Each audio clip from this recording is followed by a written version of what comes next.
எல்லாருக்கும் வணக்கம். எப்படி இருக்கீங்க? நல்லா இருக்கீங்களா? இந்த மாதிரி ஒரு வீடியோவில் உங்களை பார்த்து ரொம்ப நாளாச்சுங்க. எங்கங்க லாங் வீடியோனாலே எல்லாரும் அலறி அடித்து ஓடுறாங்க, என்னவோ ஏதோ அப்படின்னு. பட் இந்த ஒரு விஷயத்தை நான் உங்களோட ஷேர் பண்ணிக்கணும்னு நினச்சிட்டே இருந்தேன். அதுக்கான ஒரு சரியான நேரம் வரவே இல்லை. இன்னும் சொல்ல போனால் சூழ்நிலை சரியாக அமையவே இல்லை. இப்போவும் பார்த்தீங்கன்னா நான் வந்து வீரா ஷூட்டிங்கில் தான் இருக்கேன். கொஞ்சம் கேப் கிடச்சிது, சரி இந்த விஷயத்த பேசிடலாம் அப்படின்னு தோணுச்சு. அதனால தான் இந்த ஒரு காணொலி. ஆக்சுவலாக என்னோட வெயிட் லாஸ் ஜேர்னி பற்றி எல்லாரும் என்கிட்ட இப்போ வரைக்கும் கேட்டுட்டு தான் இருக்காங்க. இதுக்கு ஒரு பெரிய வீடியோ 2 பாகமாக, இன்ஃபேக்ட் ஒரு 3 பாகமாக நம்ம சேனல்லேயே நான் போட்டிருக்கேன். எப்படி நான் வெயிட் லாஸ் ஆனேன் அப்படிங்கிறத நான் சொல்லியிருக்கேன்.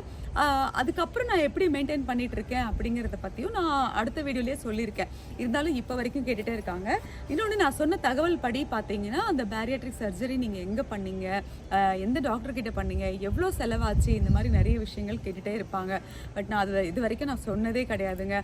அதுக்கு வந்து 2 விதமான காரணங்கள் இருக்கலாம்.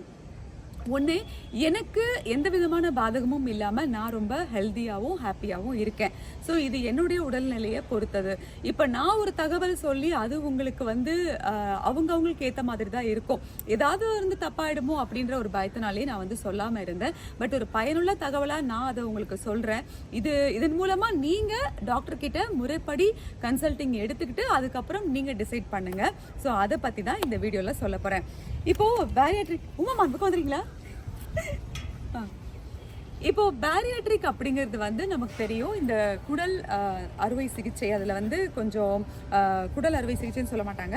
அது என்னென்னா, நம்ம வயிற்றை வந்து கொஞ்சமாக கட் பண்ணி எடுத்துட்டு நம்மளுக்கு சாப்பிட்ற அளவுங்கிறது வந்து ரொம்ப ரொம்ப கம்மியாயிடும். இப்போ பார்த்தீங்கன்னா, நான் வந்து ஒரு இட்லி தான் ஒரு வேளைக்கு சாப்பிட முடியும். சம்டைம்ஸ் அரை இட்லி தான் என்னால் சாப்பிட முடியும். ஆனால் அதுக்காக நான் வீக் ஆகிட்டேனான்னு கேட்டால் கிடையவே கிடையாது. என்ன நம்ம வ்ளாக்லேயே இவ்வளோ வருஷமாக பார்த்துட்டு தான் இருக்கீங்க நான் எவ்வளோ ஹெல்த்தியாக இருக்கேன் அப்படின்னு. ஸோ நான் ரொம்ப ஹெல்த்தியாக தாங்க இருக்கேன் அண்ட் ஆக்டிவாக இருக்கேன், ரொம்ப எனர்ஜெட்டிக்காகவும் இருக்கேன். அதுக்கு நான் வந்து இவ்வளோ சாப்பிடணும் அப்படிலாம் கிடையாது. அதே மாதிரி நான் சமைக்கிற வீடியோஸ் பார்த்தும் கேட்பீங்க, அக்கா நீங்கள் இவ்வளோ சாப்பிட்றீங்க, அப்போ கூட நீங்கள் வெயிட்டே போடுறது இல்லையே எப்படி அப்படின்னு. அவ்வளோ நான் சமைப்பேன், பட் அவ்வளோவும் என்னால் சாப்பிட முடியாது. இப்போ எனக்கு ரொம்ப பிடிச்ச பிரியாணினா கூட நான் ஒரு 2 ஸ்பூன் அந்த மாதிரி தான் சாப்பிடுவேன். அதனால உண்மையிலே சொல்கிறேங்க, எனக்கு எந்த விதமான சைட் எஃபெக்ட் கூட இது வரைக்கும் வந்ததே கிடையாது. ஸோ ஆனால் கண்டிப்பாக நம்ம டாக்டரோட அட்வைஸ் எடுத்துக்கணும். ஒன்ஸ் ஒரு வருஷத்துக்கு ஒரு முறையாவது டாக்டரை கன்சல்ட் பண்ணி நமக்கு என்ன தேவை, நம்ம உடம்புல மாற்றங்கள் ஏதாவது வந்திருக்கா, ஏதாவது நமக்கே தெரியாமல் மாற்றங்கள் வந்திருக்கா அப்படிங்கிறலாம் நம்ம தெரிஞ்சுக்கிட்டு தான் ஆகணும். ஸோ அதன்படி பார்க்கும்போது எனக்கு கொஞ்சம் விட்டமின் அந்த குறைபாடுகள், ஏன்னா நான் வந்து சரியாக மொத்தமாகவே சாப்பிட்றதே கிடையாது. இன்னும் நான் வந்து விட்டமின் டேப்லெட்ஸ் அந்த மாதிரி சப்ளிமெண்ட்ரிஸ் எதுவுமே எடுக்காமல் இருந்துட்டேன். அதுக்காக டாக்டர்கிட்ட போகும்போது அது மட்டும் எனக்கு கொடுத்தாங்க, அவ்வளோதான். மற்றபடி ஒன்றுமே இல்லைங்க. இந்த கால் வலிங்கிறது வந்து நமக்கே தெரியும், ஒரு 30 வயசுக்கு அப்புறமாவே அது ஆட்டோமேட்டிக்காக வர ஆரம்பிச்சிடும். ஆல்மோஸ்ட் இப்போது வந்தாச்சு, ஒரு 40 வயசுக்கிட்ட வரும்போது நம்மளுக்கு வந்து அந்த கால் வலி அப்படிங்கிறது வந்து இயற்கை தான். இதில் வந்து எல்லாருக்கும் வரக்கூடிய ஒரு விஷயம்தான். நம்ம என்ன பண்ணுவோம்னா, எது நடந்தாலும் அதை அதுக்கு ரிலேட் பண்ணிட்டு இதனால தான் இது நடந்தது, இதனால தான் இது நடந்தது அப்படின்னு நாமளே ரிலேட் பண்ணிப்போம். அப்படி பண்ணுறத முதல்ல நம்ம விட்டுடணும். ஸோ இந்த ஆப்ரேஷன் பண்ணிக்கணும் அப்படின்னு நீங்கள் முடிவு எடுத்துட்டீங்க அப்படின்னா, இதற்கான ஒரு சரியான டாக்டர்கிட்ட நீங்கள் வந்து கன்சல்ட் பண்ணிவிட்டு அவங்களோட ஒப்பீனியன் ஃபுல்லாக எடுத்துகிட்டு உங்களுடைய பாடி கண்டிஷன், உங்களுடைய ஹெல்த் எப்படி இருக்குது அதெல்லாம் அவங்க செக் பண்ணி பார்த்துட்டு தான் ஒரு ஆப்ரேஷனுக்கே போவாங்க. அண்டு இன்றைக்கி இந்த ஆப்ரேஷன் பண்ணுறதுங்கிறது வந்து ரொம்ப சாதாரணமாக தான் இருக்குது. இருந்தாலுமே கூட கொஞ்ச நாளுக்கு முன்னாடி இதே சோஷியல் பிளாட்ஃபார்மில் நம்ம பார்த்தோம், நிறைய விதமான செய்திகள், ஒரு நெகட்டிவான விஷயங்கள் நிறைய பார்த்தோம். அது பார்த்ததுக்கப்புறம் தான் நான் அதை அப்படியே ஒத்தி வச்சுட்டேன், இந்த வீடியோ கொடுக்க வேணான்னு.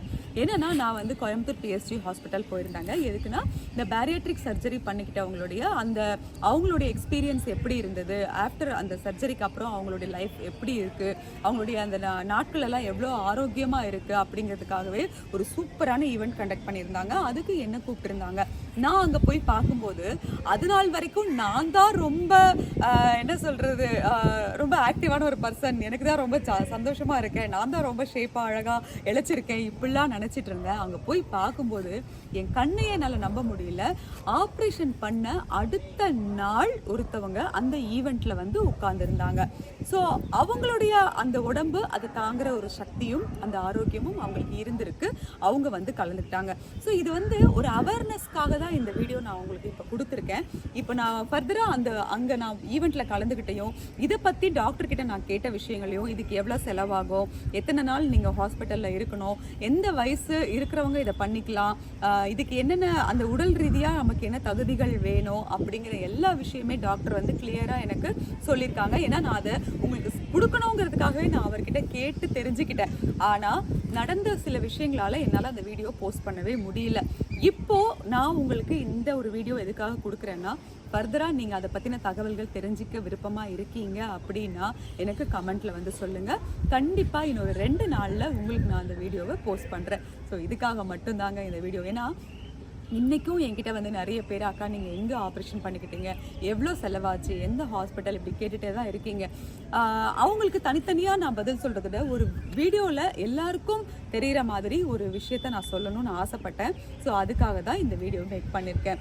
இது உங்களுக்கு யூஸ்ஃபுல்லாக இருந்தது, இதுக்கப்புறம் நான் கொடுக்குற அந்த வீடியோ யூஸ்ஃபுல்லாக இருக்கும்னு நினச்சிங்கன்னா சொல்லுங்கள், கண்டிப்பாக நான் அதை கொடுக்குறேன்.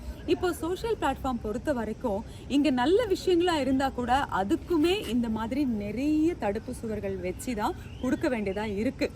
ஏன்னா ஒரு நல்லது வெளியில் வரும்போது கூடவே அதை பற்றின கெட்ட தகவல்கள் நிறைய சேர்ந்து வந்துடுது.